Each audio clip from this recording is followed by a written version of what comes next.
Roots Connected is a national professional development organization for educators and school leaders committed at its core to ensuring that each child recognize the humanity in one another. Drawing from over a decade of practice in a racially and economically diverse school, we support schools across the country in practices of anti-bias education, and we believe firmly that from a young age, children should be taught concepts of justice and should learn history from multiple perspectives. And so parents often wonder if it's too early to talk to their kids about race and racism. And we are here to tell you that it is never too early because kids see differences and kids see race. And just like they see the ways that all the other things in the world aren't the same, skin color is no different. And there's ample research that shows that not only do babies see racial differences, but they develop racial biases and preferences really early on, often as young as like 6 to 9 months. And so from this chart, you can see that research shows that by 3 months, children can racially categorize people. By 3 years, children can express explicit forms of racial bias. By 5, children of color are conscious of existing racist stereotypes about their group and are negatively affected by them.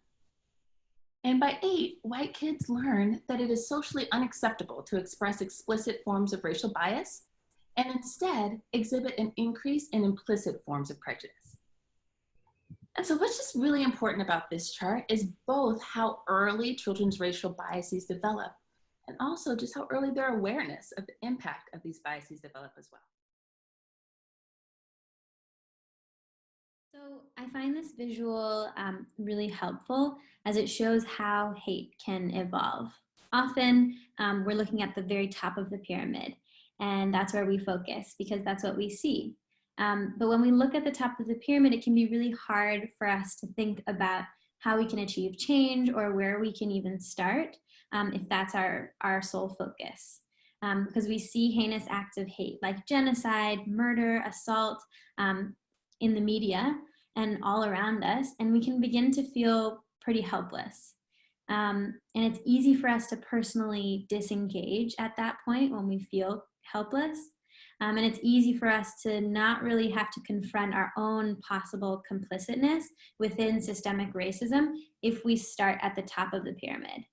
But the pyramid of hate is just that, it's a pyramid, and the top of the pyramid rests on its foundation, which is biased attitudes.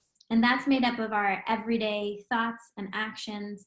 And this shows us that this is where hateful actions take root. They take root in our biased actions and attitudes. So this is what we need to take a closer look at what this is made up of.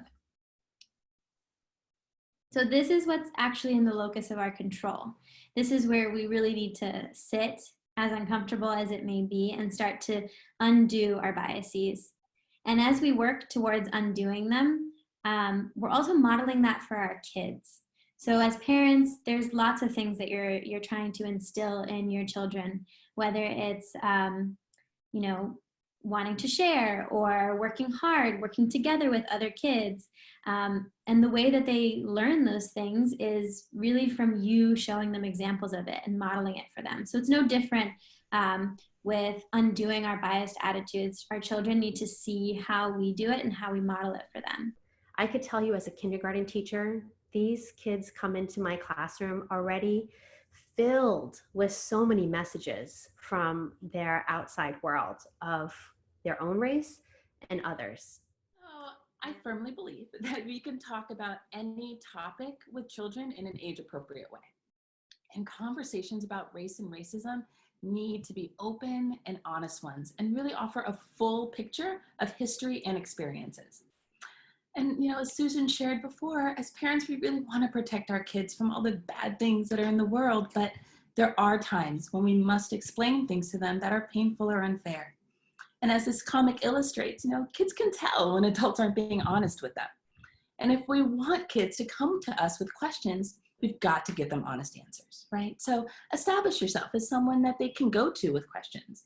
It's a really, really good thing when your child wants to go to you with their question before they go to Google or to a peer who may also be in need of answers.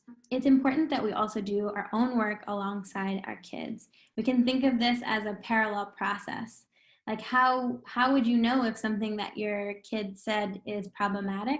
We only know by learning ourselves, and always like understanding that that process is never ending, and that we'll continue to learn always. On the screen, you'll see a list of some of the other workshops that we have coming up. You'll find those on our website. Thank you all for being here. Such a pleasure to spend some time with you all.